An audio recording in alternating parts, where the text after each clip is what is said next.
Hello YouTube, it's Detroit Borg, and today's June 23rd and my iPhone 4 has finally shown up. It arrived about 4:30 via FedEx. So let's go ahead and crack it open.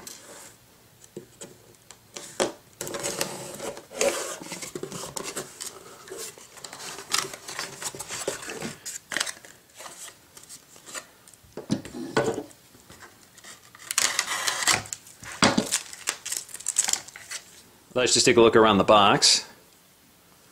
iPhone 4. So as you can see, I have the 32 gigabyte model, and the US iPhones of course run on AT&T. You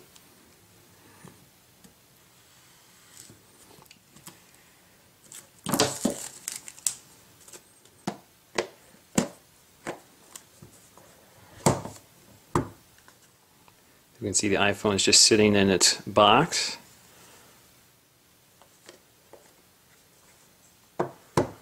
Now let's see what's in the box. We've got the little tray, designed by Apple in California. Fingertips.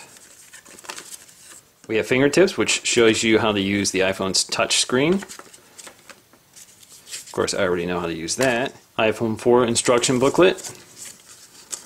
And of course, Apple stickers. In the box we have a USB dock cable, the headphones with the remote and mic,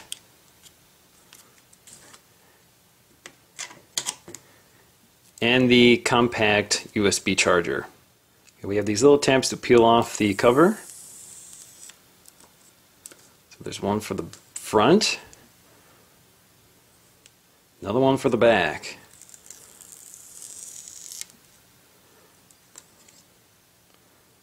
So we can see the front and back is glass. The front is known to be something called Corning Gorilla Glass, so it's very durable and flexible.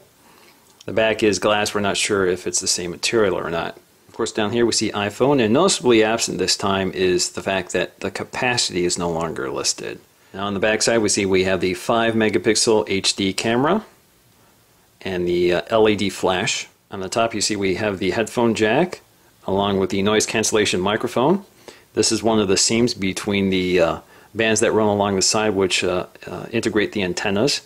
The lock switch, the SIM card tray. There is no ejection tool to eject this card.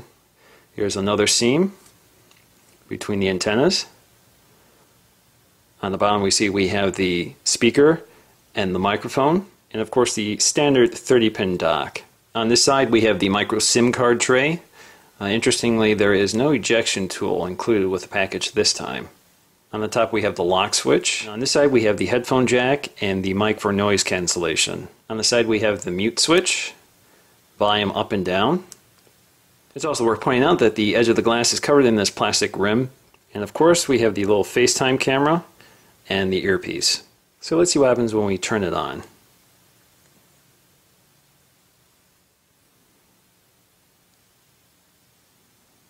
Of course, I need to connect it to iTunes to activate it now, and it has a partial battery charge. I have my universal dock here connected to my iMac, so let's go ahead and sync it.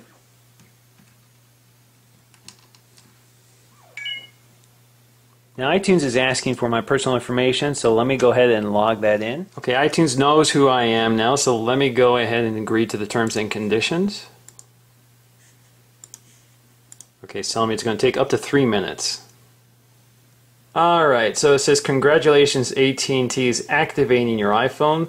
The transfer of your existing iPhone number is in progress. So of course I'm covering that up. And down below it's telling me to set up and sync this iPhone. Please disconnect, then reconnect it to your computer.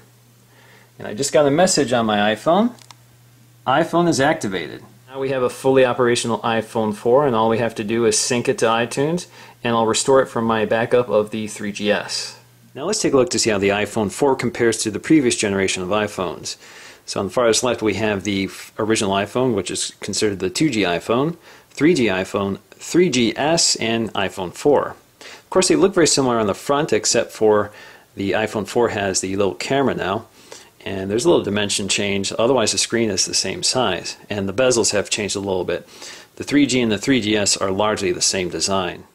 course, if we look at the back, you can hardly see the black ones, but the original iPhone is all aluminum with this plastic band at the bottom, and the 3G and 3GS are all plastic. And of course, the newest iPhone 4 is glass. So there is no plastic on this except for, I believe, the home button. Now if we look at the sides, the design has changed quite a bit on the iPhone 4. Instead of this rounded edge, it's now square. Volume rocker has become separate buttons, and mute switch is a little larger. If we look at the top, the original iPhone had this recessed headphone jack, which the newest generation of iPhones thankfully have done away with. And then we have the hold switch, which is in the same location. And the original 3 iPhones had the SIM card tray in the top, which has now moved to the side on the iPhone 4. And of course, if you look at the other iPhones, there is nothing on the side. If we look at the bottom, we see the design has changed quite a bit. The original iPhone had this enclosed speaker system with none of the screws exposed. And all the iPhones since have these exposed screws near the dock. Again, that's Detroit Borg with an unboxing of the new iPhone 4. Please stay tuned to this channel. I'll have more walkthroughs and comparisons coming soon. Thanks for watching.